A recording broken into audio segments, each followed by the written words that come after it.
Work and energy का numerical 50। अब इस न्यूमेरिकल में एक सिस्टम दी है यहाँ पे इस तरह से, यहाँ पे एक रिजिड सपोर्ट, यहाँ पे स्प्रिंग होगी जिसका spring constant 40 newton per metre दिया हुआ है, और इसके एक end connected to rigid support और दूसरी एंड जो होगा उस एक ब्लॉक अटैच किया है जिसका मास है m, और ये हाइट जो होगी ये दी है हमें 40 सेंटीमीटर दी है, हमने कन्वर्ट किया इनटू मीटर तो 0.4 मीटर आ जाएगी। और इसका ये ब्लॉक को एक स्ट्रिंग से यहाँ पे कनेक्ट किया है, और ये पुली, और ये जो सरफेस होगा वो सरफेस स्मूथ सरफेस होगा, स्ट्रिंग लाइट होगी, और ये पुली भी फ्रिक्शनलेस और लाइट पुली होगी। और यहाँ से स्ट्रिंग यहाँ पे जा रही है, दूसरा ब्लॉक होगा उसका मास भी m ही है, और इसको होल्ड करके रखा हुआ हमने।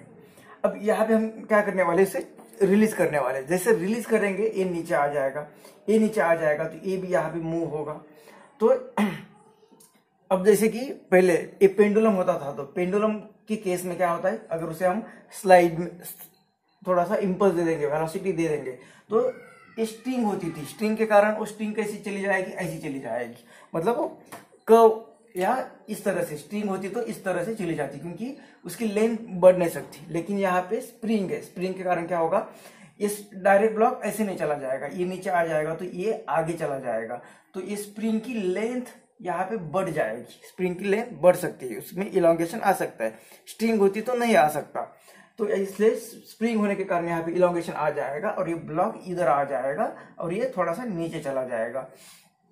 इसकी लेंथ बढ़ेगी, फिर ये यहाँ पे लेंथ है तो इसकी लेंथ कुछ तो बढ़ेगी, कितनी बढ़ेगी ये हम निकाल सकते हैं। ये हाइट है और ये जितना चलेगा L, तो पाइथागोरस से हम इसकी लेंथ फाइंड कर सकते हैं। इस केस में क्या होगा कि ये जितना इस इलोंगेट हो सकती है वहां तक चलेगा, उसके बाद ये भी ऐसे ऊपर चला जाएगा। जैसे स्प्रिंग होने के कारण यही से वो ऊपर चला जाता, अब स्प्रिंग होने के कारण कुछ तो लेंथ बढ़ जाएगी, उसकी इलोंगेशन खत्म होने के बाद ये ऐसे ऊपर चलेगी।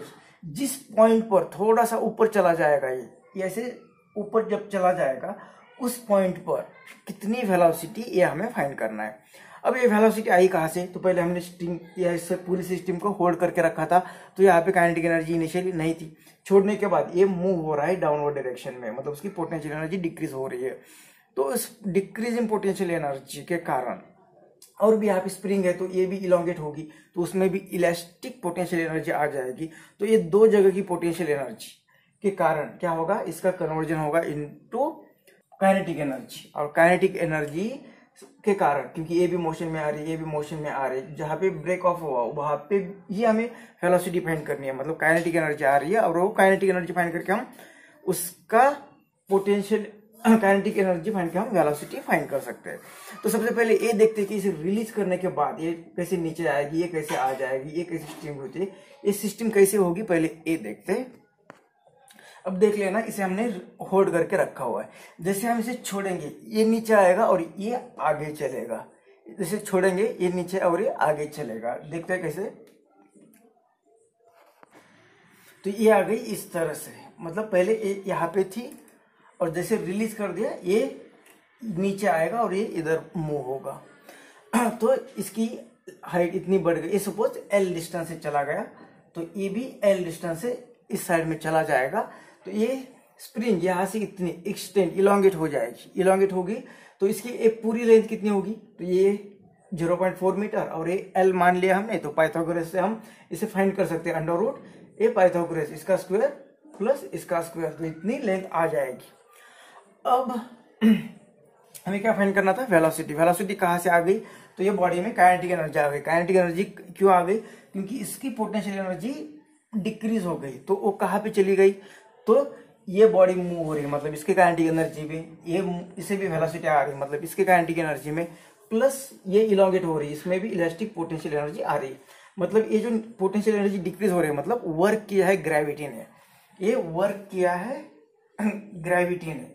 तो वर्क एनर्जी प्रिंसिपल से ये work done by gravity equal to क्या होगा, इसकी काइनेटिक एनर्जी 1/2 mv² प्लस इसकी काइनेटिक एनर्जी 1/2 mv² प्लस इसमें इलास्टिक एनर्जी आ जाएगी, वो कितना आएगी 1/2 kx²। तो इस तरह से हम इनकी एडिशन करके यहाँ से ये हमें mgh फाइंड करेंगे। ये ग्रेविटी कितनी होगी, mg एच मतलब एल जितना होगा o is equal to this equation. तो इस इक्वेशन से हम वेलोसिटी फाइंड कर सकते हैं, लेकिन पहले हमें क्या पता करना पड़ेगा, ए एल कितना होगा, मतलब ये कितना चला ये फाइंड करना पड़ेगा, प्लस ए एक्स भी फाइंड करना पड़ेगा। एक्स क्या होगा, इसका एक्सटेंशन, वो कैसे फाइंड करेंगे, ये पूरी लेंथ इतनी है और ये नेचुरल लेंथ इतनी है, इससे ये माइनस करेंगे तो हमें एक्स मिल जाएगा। तो इस तरह से पहले एल और एक्स फाइंड करते हैं, फिर इसमें वैल्यूज पुट करके हम इसे सॉल्व करेंगे। इक्वेशन नंबर 1 इसे रिकॉल करेंगे बाद में। अभी यहाँ पे आने के बाद क्या होगा, इसके आगे नहीं चलेगा, ये थोड़ा सा ऊपर, क्योंकि अब ये ऐसे चला जाएगा, इसका एक्सटेंशन खत्म हुआ तो ये ऊपर उठ गया। ऊपर उठ गया मतलब इस सरफेस के साथ इसका कांटेक्ट टूट गया। तो इस केस में इसकी एबिलिटी निकालेंगे तो ये डाउनवर्ड डायरेक्शन में फोर्स लगाएगा mg, और ये टुवर्ड्स स्ट्रीम एक फोर्स कितना होता है, तो ये होता है kx। ये फोर्स कितना होता है kx, तो इस केस में ये फोर्स कितना होगा, ये थीटा होगा एंगल, तो ये kx cos थीटा, ये जितना एंगल से मूव हो गई उतना ही ये एंगल होगा, तो ये होगा kx cos थीटा, मतलब ये mg को बैलेंस कर रहा है kx cos थीटा। तो इस इक्वेशन से, इस fbd से, fbd बनाई हमने किसकी, fbd of A block m, A position का ए ब्लॉक, इसकी fbd क्या आएगी, ये ऐसा ब्लॉक, इसका डाउनवर्ड डायरेक्शन में mg, यहाँ पे था kx, तो ऊपर की डायरेक्शन में आ जाएगा kx cos थीटा। तो इससे हमें इक्वेशन क्या पता चल रहा है kx cos theta is equal to mg। तो ये cos थीटा कितना आ जाएगा, cos थीटा आ जाएगा, kx को हम यहाँ पे भेज देंगे, तो cos थीटा मिल रहा है हमें mg डिवाइडेड बाय kx।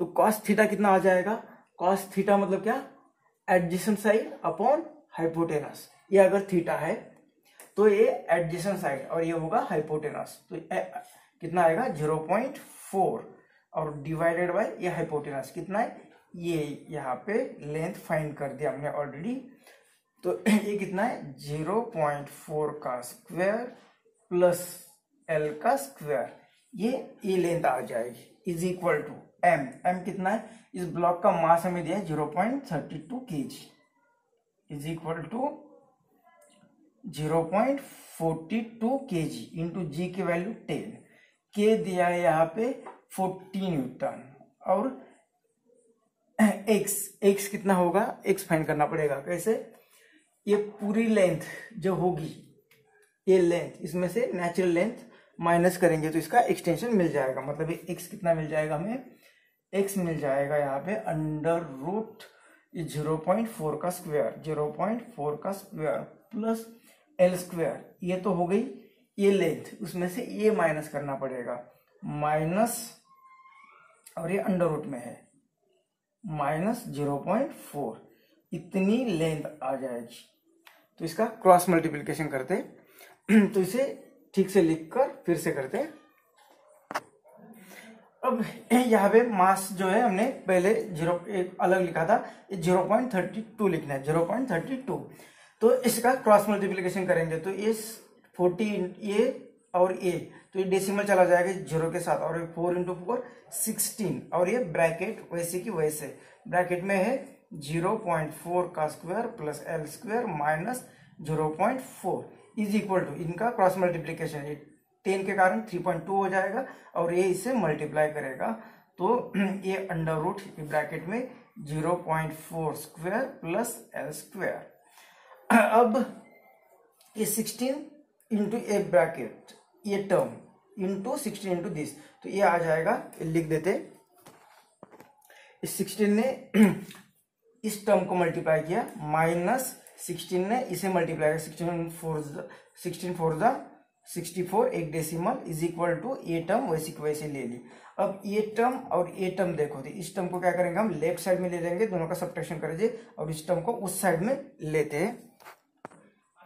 तो यहाँ पे इस टर्म को हमने लेफ्ट साइड में ले लिया, और ये जो रूट का ये जो है इसे कॉमन ले लिया यहाँ पे, तो ये 16 माइनस 3.2, तो इनका भी सब्ट्रैक्शन करेंगे, तो ये दोनों का सब्ट्रैक्शन यहाँ पे आ गया 12.8। अब इस टर्म को यहाँ पे लेके डिवाइड करते हैं, तो इस टर्म को यहाँ पे लाके हमने डिवाइड किया, दोनों का डेसिमल अब 10 से मल्टीप्लाई करते हैं ऊपर नीचे तो दोनों का डेसिमल चला जाएगा, और ये 32 2 जा, और ये 32 4 जा, और ये 2 1 जा 2 2 जा, मतलब ये आ गया 1/2। 2 से इस ब्रैकेट को मल्टीप्लाई करते हैं, इनका फिर से क्रॉस मल्टीप्लीकेशन किया तो 2 under root 0.4 square plus l square is equal to 1। तो इसे यहाँ पे स्क्वायर कर रहे दोनों साइड से, तो इसका स्क्वायर रूट चला गया तो ये टर्म इधर आ गई 1/2। 1/2 का स्क्वायर किया तो ये आ गया 1/4। 1 से 1 को 4 से डिवाइड करते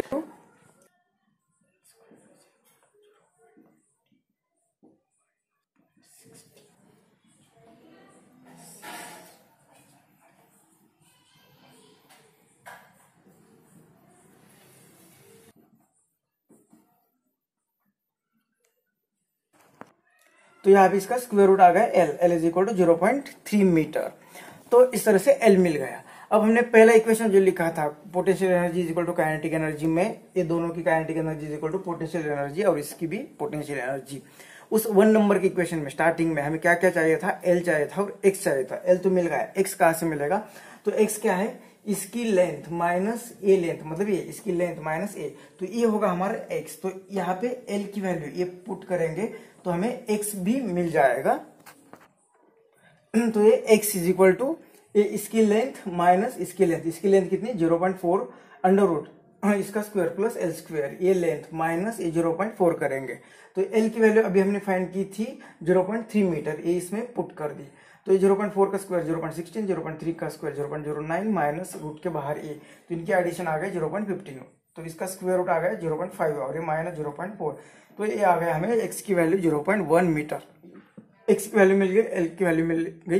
तो रिकॉल करते इक्वेशन 1 जो हमने लिखा था वो, तो इक्वेशन 1 लिखते समय हमने क्या डिस्कस किया था कि ये जो नीचे आ रहा है इसके कारण इसकी पोटेंशियल एनर्जी डिक्रीज हो रही है, कितनी mg L, जितने लेंथ से वो चला गया। अब इतनी पोटेंशियल एनर्जी डिक्रीज हो गई, लॉस हो गई, एनर्जी लॉस नहीं होती तो कहीं तो कन्वर्ट होती है, तो कहाँ पे कन्वर्ट हो गई, ये काइनेटिक एनर्जी गेन करेगा 1/2 mv स्क्वायर, ये भी काइनेटिक एनर्जी गेन करेगा 1/2 mv स्क्वायर, और इसमें इलास्टिक पोटेंशियल एनर्जी आएगी 1/2 x स्क्वायर। ये स्मूथ सरफेस है यहाँ पे, तो और ये जितना चलेगा उतना ये चलेगा, मतलब इसकी जितनी वेलोसिटी उतनी उसकी वेलोसिटी होगी। तो ये प्लस ये तो मैं 2 इंटू दिस करते तो इनके एडिशन हाफ प्लस हाफ क्या होगा 2 इंटू दिस, तो 2 2 चला गया, तो ये सिर्फ रहेगा इतना। तो इसमें अभी वैल्यू पुट करते तो यहाँ पे 4 से डिवाइड किया तो 4 8 जा, डेसिमल चले गए, 4 8 जा 32 और 4 इन 19 आ गए। तो 19 को थोड़ा अप्रोक्स लिखा अगर 20, मतलब थोड़ा सा ज्यादा नंबर लिखा है, और 8 को और ये 8, तो इस 20/8 को कैसे लिख सकते 4 5 जा, और 8 को लिख सकते 4 2 जा, मतलब ये चले गए, तो ये 5/2, तो 5/2 को ये लिखा 2.5, तो 2.5 का अंडर रूट आता है 1.5 से थोड़ा सा ज्यादा, मतलब ये 1.6 के लगभग आता है, लेकिन हमने थोड़ा सा अप्रोक्सीमेट जब किया तो थोड़ा सा ज्यादा नंबर ले लिया, तो एक्चुअली 1.6 आ जाएगा, लेकिन थोड़ा सा कम नंबर लेना है, तो ये 1.5 मीटर पर सेकेंड, मतलब वेलोसिटी आ गई 1.5 मीटर पर सेकेंड जब इस ब्लॉक ने इस सरफेस को छोड़ दिया। तो ये हमारा आंसर है, ये हुआ न्यूमेरिकल 15।